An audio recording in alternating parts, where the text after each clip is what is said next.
Morning, Trainiacs. This is gonna hurt a lot, but if it's something that I prescribe to the Team Trainiac athletes, I gotta do it myself too. So I am doing a max heart rate test running on the track. So I'm bringing out the big guns, bringing out carbs with caffeine with the UCAN bar. I'm gonna pull out the Scratch Hyperhydrator. I find that my performance gets amped up a little bit. I got just a low carb bar just to make sure I've got enough calories. And then this is, somebody sent this to me. I don't really know who it is, but thank you. A little bit of carbs for electrolytes. If you ever wanted to maybe see a grown man throw up,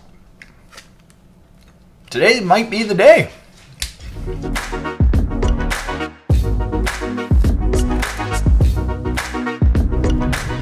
So, as people on Team Trainiac or all of you just watching end up doing low heart rate training, a lot of people say, well, this zone can't be right. It's too easy. And like, that's fair to think that, because whether it's MAF method, the Maffetone method of calculating your heart rate zone 2 cap, or just a percentage of 220 minus your age or whatever it is, like, it's kind of arbitrary. So instead of going to a lab, which I've historically done, which most people can't do, I've found a calculator called the Karvonen Method, which actually takes people's data, their max heart rate and their lowest resting heart rate, and gets your zones there. We've tested it with a few people on Team Trainiac who I know have abnormally high heart rates, and in their cases, it gets them something that I would actually say is probably more accurate based on their efforts. So I have to go do this. As far as I can tell, it should be pretty accurate.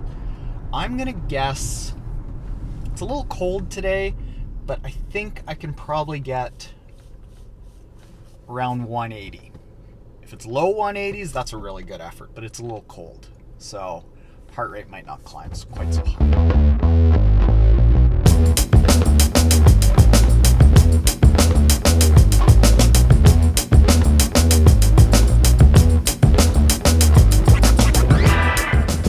So how this is gonna work is 2 miles warm up, just easy jog, then a mile tempo, so like comfortably uncomfortable to get the heart rate up. Then, here's where things get real. 400 max effort. Then 400, where every 100 of that 400 we're pushing to another max. Essentially, pace will probably stay the same, but hopefully it'll drive heart rate up a little bit by increasing that effort. And the goal is to, with a real short interval, and usually short intervals are better for getting max efforts because you don't accumulate fatigue as you go, so you can push a little bit. We get like a true running max heart rate. And then after I die, we go back home and I'll explain how we use this.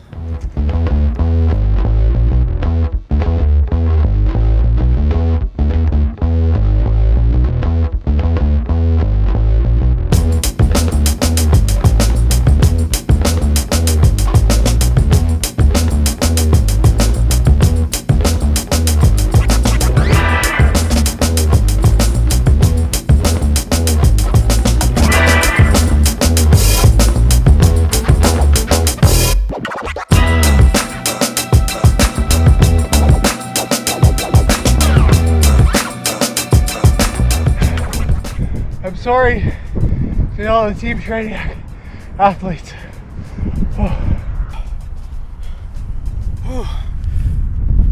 It's clear that I haven't done a lot of max effort.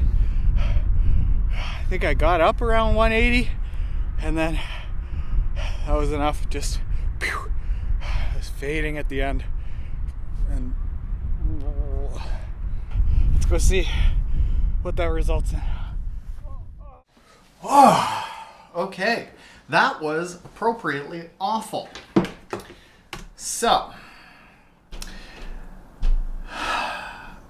I'm still a little flummoxed. It just ended 15 minutes ago. A couple of quick tips for that. First, make sure that you aren't using the wrist-based heart rate monitor if you've got one. This is the Garmin 745. It has a wrist-based heart rate monitor. Even as good as it is, make sure that you're doing this with a heart rate strap. It's going to be way more accurate. When you start running really, really fast, wrist-based heart rate monitors aren't accurate. I find in my testing that they're okay for biking, they're okay for like really light jogging and just day-to-day heart rate measurement, but that pounding of a hard run, you need a heart rate monitor strap. And if you're finding that you're running really slow and you're using a heart rate monitor on your wrist and your heart rate is sky high, maybe you need a heart rate monitor strap. We never really recommend that you use this for much. Next, have some carbs beforehand. We need to hit peak efforts and do this in a recovery week. Don't do this when you're fatigued and the training load is pretty high. We want you to be able to put out a real max effort. Fortunately, the good thing about this is that the max, the hard stuff, it lasts like 9 minutes. So it's not like this is going to leave a mark for a bunch of days, fortunately.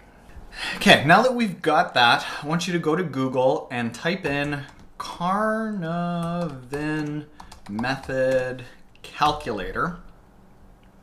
Scroll down, and for me, it's about halfway down. Calculator soup is what you want. I want you to then go and change this to Karvonen by max heart rate and resting heart rate. This is where we start calculating it based off of if your resting heart rate is really low, really high. If your max heart rate is really low or really high, it gets customized to you. Essentially what this is doing, the Karvonen method, is it's taking your unique data and figuring out how much heart rate reserve you have. Like it's figuring out the zones based off of your inputs. And the inputs being the difference between your low and your high. So in my case, I ended up coming out of that with a heart rate of 181. Personally, most of these tests I find they don't get your actual real max. Like put a gun to somebody's head or run from something else, add a little bit of adrenaline. It's probably going to be about 2 beats higher. So I would actually put in 183, even though this said 181, and do the same for yourself. Then what I did for the resting heart rate was I went into Garmin Connect and I went to health stats, then heart rate. I went for 1 year. And then what it's going to give you is in these, you're really quickly going to be able to see a lowest potential heart rate. So in here, I've got 45 as my lowest. And how you would get that is get that by wearing a heart rate monitor overnight. Day to day, throughout the day, like your heart rate is going to be higher than when you're sleeping. You want to take an overnight resting heart rate. And it might take you a couple of weeks to gather enough data. Put that in, hit calculate, and then here, the top of light fat burning zone, that's 70%.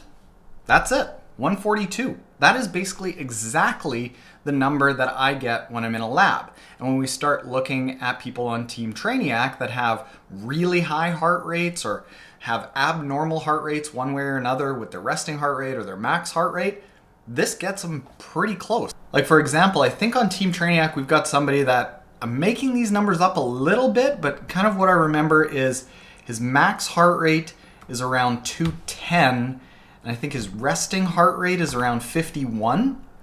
So instead of taking a math method calculation, which would get him somewhere in the 140s, we've got 162.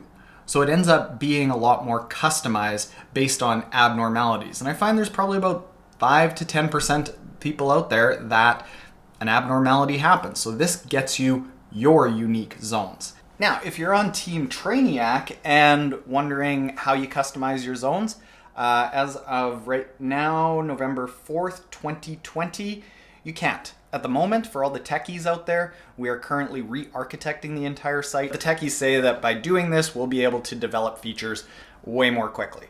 So we're doing that right now so that hopefully early January, February, we can start developing and we'll update the zones in Team Trainiac much quicker. So that's that, Trainiacs. That hurts. I apologize to all Team Trainiac members out there who are doing that, but this is going to get you a very customized set of zones that you can use. Work off of these until we update it in the app, and in the meantime, if you aren't already subscribed, hit the subscribe button below, because who doesn't want to see a blonde Canadian almost throw up on the track in front of a bunch of high school students? I mean, that's fun for everyone, right? Not me. Later.